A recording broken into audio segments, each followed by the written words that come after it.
Welcome back. तो friends, अभी का वीडियो है इंडियंस के साथ दूसरे कंट्रीज में कैसा बर्ताव होता है। How are Indians treated abroad. चलो देखते हैं। हम तो खुद ही बाहर अब्रॉड बैठे हुए हैं, इसलिए आपको बता पाएंगे एटलीस्ट यूएसए अमेरिका के रिस्पेक्ट में क्या होता नहीं होता। बिल्कुल, अगर वो उसके बारे में बात करते हैं तो वीडियो शुरू करते हैं। पर वीडियो शुरू करने से पहले अगर आप चैनल पर नए हो और आपने अभी तक सब्सक्राइब नहीं किया है तो जल्दी से पहले सब्सक्राइब के बटन और बेल आइकन को क्लिक कर लो ताकि आपको हमारे सारे न्यू वीडियोस के नोटिफिकेशन मिल जाए जैसे हम अपलोड करें। अगर आपको वीडियो पसंद आता है प्लीज लाइक एंड शेयर। चलिए शुरू करते हैं। हेलो फ्रेंड्स, मैं हूं गौरव और क्या आपको पता है फॉर्च्यून 500 कंपनीज जिसमें मल्टीनेशनल कंपनीज जैसे कि Apple, Amazon, Johnson and Johnson शामिल है, उस लिस्ट के 30% कंपनीज के सीईओज इंडियन हैं। पर सिर्फ सीईओज या हायर मैनेजमेंट में नहीं बल्कि इंटरनेशनल लेवल पे हम मेडिकल फील्ड में भी धूम मचा रहे हैं, क्योंकि ऑस्ट्रेलिया में हर 5 में से 1 और कनाडा में हर 10 में से 1 डॉक्टर इंडियन ही होता है। इनफैक्ट डेनमार्क में तो इंडियंस को बिना किसी सिटीजनशिप के वोट करने का भी अधिकार दिया है। मगर डेनमार्क का यूं इंडियंस को स्पेशल ट्रीटमेंट देने के पीछे की वजह क्या है? और अगर इंडियंस ग्लोबली इतने ही रिस्पेक्टेड हैं, तो क्यों सिर्फ 5 साल के अंदर सऊदी अरेबिया जैसे देश में 1920 इंडियंस का मर्डर हुआ है? क्यों अमेरिका में हर दूसरा इंडियन रेसिज्म का शिकार होता है और क्यों ऑस्ट्रेलिया में 102 इंडियंस बेमौत मारे गए? आखिर क्यों करते हैं कुछ फॉरेनर्स हमसे इतनी नफरत? आइए जानते हैं in today's video titled how Indians are treated in different countries. अब जैसे कि हमें पता है कि फॉरेन कंट्रीज में ज्यादा पैसों के साथ साथ standard of living, education facilities और जॉब अपॉर्चुनिटीज जैसी सभी चीजें काफी अच्छे होते हैं as compare to India because of over population. So जाहिर सी बात है इंडियंस फॉरेन जाना ज्यादा प्रेफर करेंगे अपनी क्वालिटी ऑफ लिविंग को बढ़ाने के लिए। और शायद इसी प्रेफरेंस की वजह से जहां 2001 में कनाडा में सिर्फ 7 लाख ही इंडियंस रहते थे, वो आंकड़ा 2020 तक 1 मिलियन से भी ज्यादा बढ़ गया है। इतना ही नहीं, यूनाइटेड स्टेट्स में आज की तारीख में 4.2 मिलियन इंडियंस रह रहे हैं, तो वहीं सऊदी अरेबिया में हमारी बस्ती 28 से 30 लाख की है, जो कि वहां के टोटल पॉपुलेशन का 10 से 13% बनता है। मगर इन देशों में रहने वाले हमारे भाई बहनों को क्या वहां के लोग एक्सेप्ट करते होंगे? ऐसे कई सारे देश है दुनिया में जो इंडियंस को खुली बाहों से अपना रहे हैं। For example Denmark. इस देश ने ना इंडियंस को इतना ज्यादा अपना लिया है कि यहाँ बिना सिटीजनशिप के भी इंडियंस वोट दे सकते हैं। इसकी वजह उनके मुताबिक ये है कि अगर आप वहाँ रहते हो तो आपको वहाँ की गवर्नमेंट कौन और कैसी होगी इस बात पर फैसला लेने का उतना ही हक है जितना थोड़ा ज्यादा एडवांस है। और जैसे कि हमें पता है कि डेनमार्क दुनिया का सेकंड हैप्पीएस्ट कंट्री है, सो ऑब्वियसली ऐसे ही रूल्स की वजह से तो वो अपनी पोजीशन को मेंटेन करके रखें, जिसके लिए वहाँ के सभी लोगों का एक समान खुश रहना जरूरी है। अब फ्रेंड्स, पिछले कुछ समय से मुझे काफी सारे क्वेश्चंस आ रहे हैं कि इन डिफिकल्ट टाइम्स में पैसे कैसे बनाया जा सके। सो मैंने सोचा क्यों ना मैं आपको एक वर्किंग डे बताऊं जो काफी हद तक काम करता है। आज हम खेलेंगे द 777 जेम्स रीस्पिन गेम, एक बहुत ही कूल और लाइसेंस्ड वेबसाइट में। इसका लिंक नीचे पिन कमेंट्स में मैं आपके साथ शेयर करूंगा। And here we go. Okay, so हमने बस एक स्पिन बनाया और ऑलरेडी 1250 रुपीज जीता है। Let's try again. इस बार नहीं जीते, बट कोई नहीं, आई एम श्योर बहुत जल्दी हम लकी होंगे। एक और स्पिन चलाते हैं एंड वो कितना है ये? हमें मिले 12,500 रुपए और ये तो जितना मैंने कल जीता था उससे भी ज्यादा है। सो आपने भी खुद देख लिया कैसे इस गेम में 30,750 रुपीज बनाएंगे 30 सेकंड्स में। और इस गेम के ग्राफिक्स भी बहुत ही ब्यूटीफुल है और आपको अच्छे रिजल्ट्स भी देते हैं। खुशी वाला समय गुजारना है और रेगुलरली जीतना है। Follow the link from the pin comment और description and deposit any amount now. Remember, the bigger the amount the more welcome bonus you get. It's time to play and win big. Anyway भाई लोग, अब मैं आपको बताता हूँ कि Denmark के अलावा जर्मनी भी एक ऐसा देश है जो इंडियंस को खुली बाहों से अपनाता है। इफ वहाँ आपको जॉब मिलने में दिक्कत आ रही है और डेली लाइफ एक्सपेंसेस निकालने के लिए आपके पास पैसों की कमी पड़ रही है, तो वरी नॉट, वहाँ की गवर्नमेंट आपको अपना पूरा सपोर्ट देगी। जब तक आपको जॉब नहीं मिल जाती तब तक आप गवर्नमेंट सपोर्ट नाम की एक स्कीम को क्लेम कर सकते हैं, यानी कि आपके डेली लाइफ के एक्सपेंसेस के लिए आपको सरकार पैसा देगी और तो और वो लोग आपको जॉब ढूंढ के देने में भी मदद करते हैं। बट एक मिनट, जर्मन्स इंडियंस की इतनी मदद क्यों कर रहे हैं? वो इसीलिए क्योंकि पास्ट में देखा जाए तो आफ्टर वर्ल्ड वॉर 2 इंडिया दुनिया का पहला ऐसा देश था जिसने फेडरल रिपब्लिक ऑफ जर्मनी के साथ डिप्लोमेटिक रिलेशनशिप्स बनाए थे। और आज भी इंडिया और जर्मनी के ट्रेडिंग रिलेशंस काफी अच्छे हैं। क्योंकि हाल ही में 2020 में हमने जर्मनी के साथ 12.26 बिलियन डॉलर्स का ट्रेड एक्सपोर्ट किया था। अब जो कि उन्हें इन अच्छे ट्रेडिंग रिलेशंस को मेंटेन रखना है, तो जर्मनी वहां रहने वाले इंडियंस को अच्छे से ट्रीट करती है। वही ना, जैसे मगर इंडिया स्ट्रांग इंडियंस को सिंगापुर और न्यूजीलैंड जैसे देशों में तो स्टेट सपोर्ट की भी जरूरत नहीं पड़ती, क्योंकि वहां वाइडली जॉब अपॉर्चुनिटीज ओपन है माइग्रेंट्स के लिए, जहां किसी को भी ना कोई रेसिज्म फेस करना पड़ता है और ना ही कोई टॉर्चर, क्योंकि वहां के लोग एक पर्सन को उसकी स्किन या नेशनैलिटी से नहीं बल्कि उसके स्किल से पहचानते हैं और एक्सेप्ट करते हैं। किंतु वो कहते हैं ना कि जरूरी नहीं आपको हर जगह एक्सेप्ट किया जाए और प्यार दिया जाए। अब कनाडा की ही बात कर लो, वहां एक कैनेडियन वुमेन ने एक इंडियन आदमी को पार्किंग डिस्प्यूट के दौरान रेशियली अब्यूज किया था। उसने चिल्लाते हुए कहा था, go back to your country पाकी।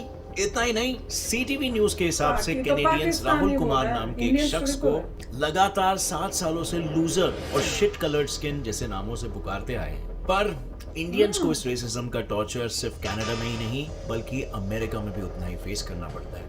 वहाँ आए दिन रेसिज्म की कहानियां सुनने को मिलती है जिससे अब कोई अनजान नहीं है। ये और तो हुआ था। ताजुब की बात क्या है पता है, वहाँ की पुलिस भी उतनी ही रेसिस्ट हो सकती है। यस, इंडिया टुडे के एक आर्टिकल के अनुसार जब एक इंडियन ने उसके ऊपर हो रहे रेसिज्म की कंप्लेन के लिए कॉल किया था, तब पुलिस ने क्या कहा पता है, कि वो बाद में अपनी हेल्प भेजेंगे, ऐसे बोल के टाल दिया और फिर एंड में भेजा भी नहीं। उस आर्टिकल में ये भी लिखा था कि वहाँ हर दूसरे इंडियंस रेसिज्म का शिकार बनते हैं और जो रेसिज्म नहीं फेस कर रहा होता है वो मेंटल टॉर्चर से गुजर रहा होता है। पर सिर्फ बात यहीं पर खत्म नहीं होती। इंडियंस कनाडा और अमेरिका से कई गुना ज्यादा डिस्क्रिमिनेशन सऊदी अरेबिया में सहते हैं। सऊदी में तो लोग आपके नेशनैलिटी से ज्यादा आप कौन सा रिलीजन फॉलो करते हो उस बात से आपको डिस्क्रिमिनेट करते हैं। अब जो कि वो कंट्री स्ट्रिक्टली इस्लाम को फॉलो करती है, सो अगर आप एक नॉन मुस्लिम हो तो वहां जाने से पहले आपको एक दफा फिर से सोच लेना चाहिए, क्योंकि अगर आपने वहां कोई भी नॉन मुस्लिम रिलीजियस एक्टिविटी की तो वहां की पुलिस आपको अरेस्ट कर सकती है, मतलब जेल में डाल सकती है और कोड़ों से भी मार सकती है। दूसरी और सबसे बड़ी दिक्कत जो इंडियंस वहां पर फेस करते हैं वो है वहां का काफिला सिस्टम, यानी कि एक ऐसा सिस्टम जहां ग्रुप ऑफ इंडियंस स्पॉन्सर्स के अंदर सऊदी जाते हैं, जहां स्पॉन्सर्स का मतलब और कुछ नहीं बल्कि वो लोग होते हैं जो इन्हें इंडिया से यहाँ स्लेवरी के लिए ले जाते हैं। इफ कंपनी छोड़नी हो, घर खरीदना हो और हॉस्पिटल जाने जैसी कई सारी छोटी छोटी बातों के लिए उन्हें अपने स्पॉन्सर्स की परमिशन लेनी पड़ेगी, तो एक इंडियन का फ्रीडम ठीक तरीके से कैसे एक्सरसाइज हो सकता है। इनफैक्ट स्पॉन्सर्स उनके पासपोर्ट्स भी छीन लेते हैं, सो दैट स्लेव्स बन के आए इंडियंस कॉन्ट्रैक्ट खत्म होने से पहले सऊदी से भाग ना पाए। लेकिन सऊदी इकलौता ऐसा देश नहीं है जहां भारतीयों के साथ क्रूर स्वभाव होता है। सऊदी के अलावा ऐसे भी कई सारे देश हैं जहां इंडियंस की रैगिंग, मेंटल टॉर्चर और मर्डर जैसे क्राइम्स तक होते हैं। इनफैक्ट कई सारी इंडियन लड़कियों को किडनैप कर ह्यूमन ट्रैफिकिंग के रैकेट में भी डाल दिया जाता है, कुछ फॉरेन कंट्रीज में जिनको फिर सेक्स वर्कर्स बना दिया जाता है। अब ये सब जानकर अब तक तो आपको इन फॉरेनर से नफरत हो चुकी होगी और शायद आप गालियां भी दे रहे होगे, बट आपको नहीं लगता कि इस कहानी को उनकी नजरिए से देखा जाए तो शायद वो लोग सही भी कर रहे हो सकते हैं। फॉर एग्जाम्पल, कम्युनलिज्म की साइकोलॉजी के पॉइंट ऑफ व्यू से देखा जाए, अंग्रेजों ने 100 से भी ज्यादा सालों तक इंडियंस पे रूल किया था, सो जाहिर सी बात है हमारे जैसे उनके इतिहास में भी यही सब लिखा हुआ होगा कि कैसे उन्होंने एक पावरफुल रूलर बन के हमें उनका स्लेव्स बनाया था और कैसे हमने अंग्रेज सरकार को गिराकर आजादी जीती थी। और बस इन्हीं सारी बातों की वजह से आज की तारीख में भी क्लीनिंग, सब्जी काटना, ऑफिस क्लर्क्स और टैक्सी ड्राइवर जैसे छोटे छोटे कामों में इंडियंस को रखा जाता है, क्योंकि उनकी वो मेंटालिटी बन चुकी है कि हम इंडियंस बने ही उनकी स्लेवरी के लिए हैं। और सेकेंडली उनकी साइकोलॉजी उन्हें ये भी कहती है कि अगर उन्होंने इंडियंस को अच्छी जॉब अपॉर्चुनिटीज देना चालू कर दिया तो हम इंडियंस उन्हीं से उनका पावर और पोजीशन छीन लेंगे। और शायद यही मानसिकता आज भी वहीं पर चल रही है, क्योंकि देखा जाए तो अमेरिका के most of the successful CEOs Indians ही है।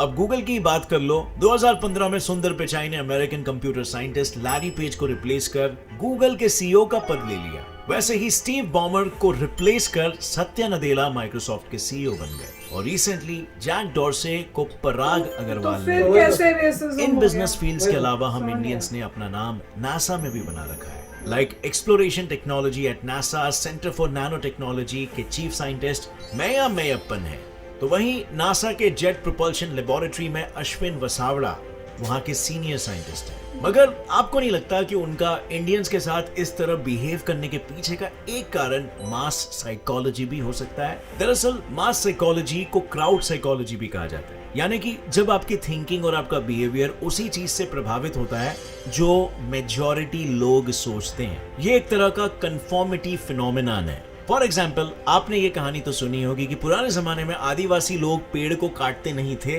बल्कि उस पेड़ को रोजाना कोसा करते थे, जिसके चलते वो पेड़ अपने आप ही मर जाता था। और बस कुछ ऐसा ही होता है इंडियंस के साथ कनाडा में। वहाँ हर कैनेडियन को अपने जॉब और अपना नाम खो देने का डर बैठ चुका है। लाइक हम जानते ही हैं कि हम इंडियंस कनाडा को मिनी पंजाब करके बुलाते हैं। और तो और कनाडा में बढ़ती पंजाबी पॉपुलेशन की वजह से वहाँ की गवर्नमेंट ने पंजाबी को अपना थर्ड ऑफिशियल लैंग्वेज भी घोषित कर लिया था। इनफैक्ट वहाँ के कुछ रिलीजियंस ऐसे भी है जहाँ कैनेडियंस इंडियंस के अंडर काम कर रहे थे, एंड इससे पहले कि वही सेम चीज कनाडा के दूसरे हिस्सों में भी हो, कैनेडियंस ने पेड़ को कोसने वाली तरकीब अपनानी चालू कर दी।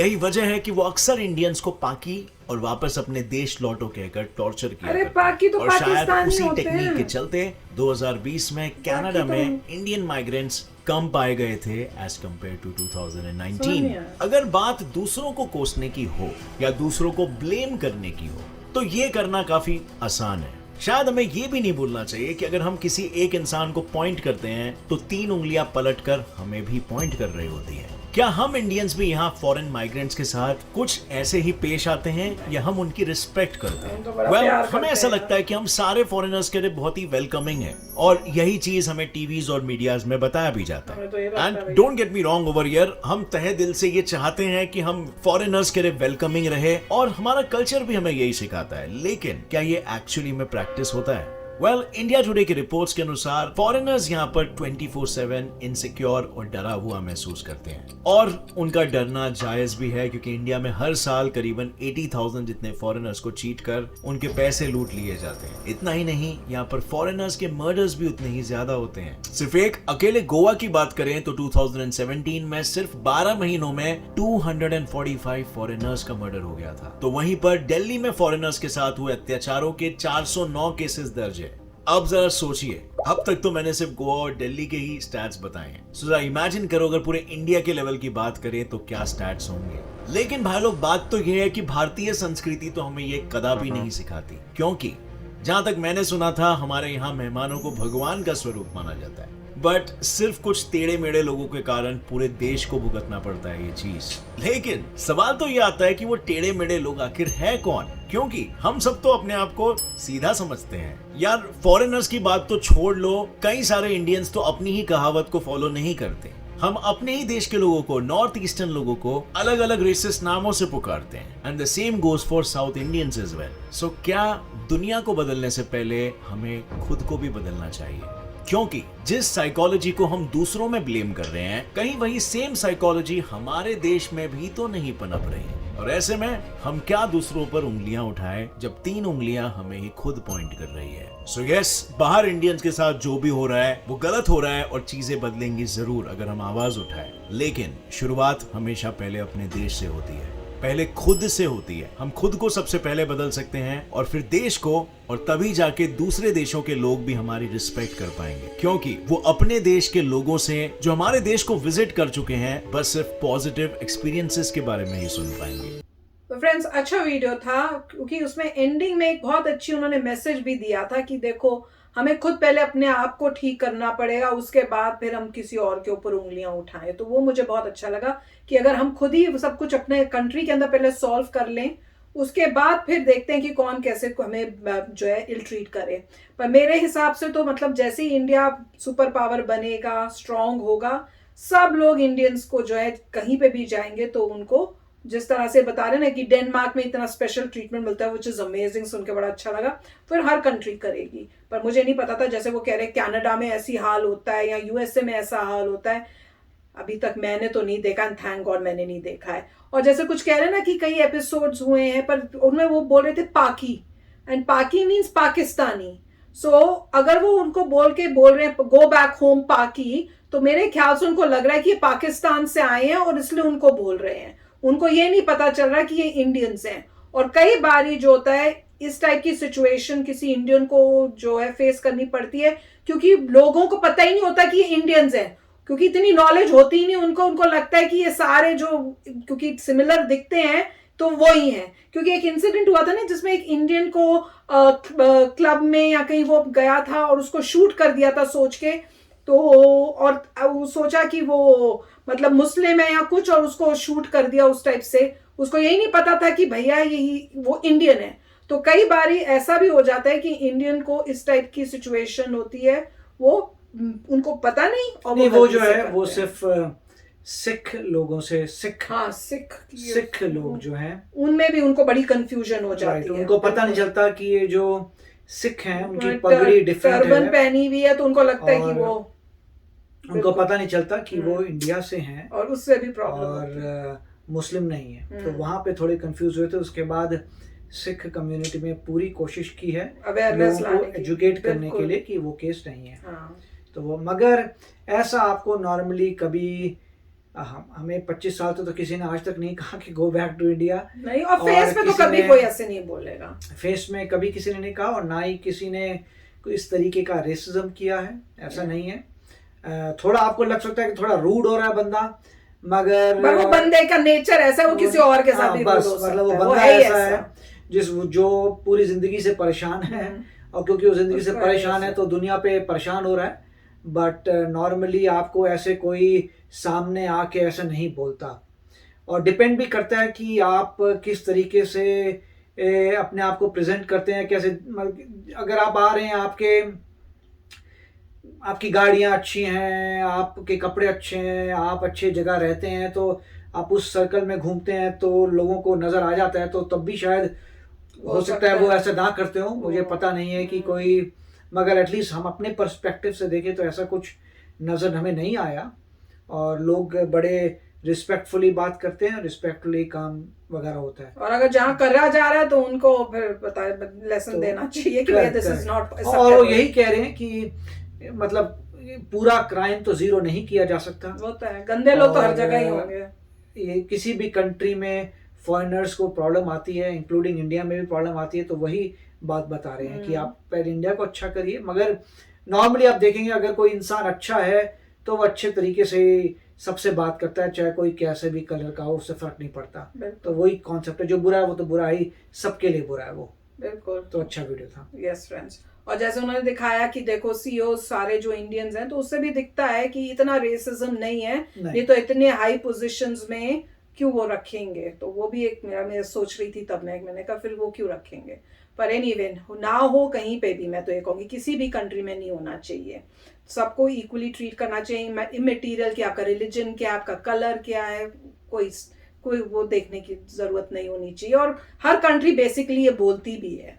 यहाँ पे जब सिचुएशन हुई थी स्कूलों के बाहर हर जगह भी, जब रिसेंटली बहुत ही बुरी सिचुएशन हो रही थी, न्यूज आ रही थी, तो सब स्कूलों ने लिख दिया था कि this is a place for no कोई डिस्क्रिमिनेशन या उस टाइप से नहीं होगा। लाइब्रेरी तक में लिखा हुआ था। हम लोग इतने हैरान हो रहे थे कि पहले तो नहीं होता था, अब ये सब जगह ये क्यों लिखा हुआ है, क्योंकि उस टाइम वो सिचुएशन, एक दो इंसिडेंट ऐसे आए तो उसी टाइम सबने पहले ही लिखना शुरू कर दिया था कि यहाँ नहीं चलेगा। तो इस टाइप से भी प्रिकॉशंस लोग लेते हैं, यहाँ पे काफी अवेयरनेस है, विच इज नाइस। तो चलो फ्रेंड्स, चलते हैं, मिलेंगे नेक्स्ट वीडियो में बहुत ही जल्द। Till then take care and bye bye. तो अगर आप मेरे इस चैनल पे नए हो तो जल्दी से सब्सक्राइब के बटन को हिट करो और बेल आइकन को क्लिक करो, ताकि आपको मेरा जब नया वीडियो मैं लगाऊं आपको उसके बारे में जल्दी से पता चल जाए।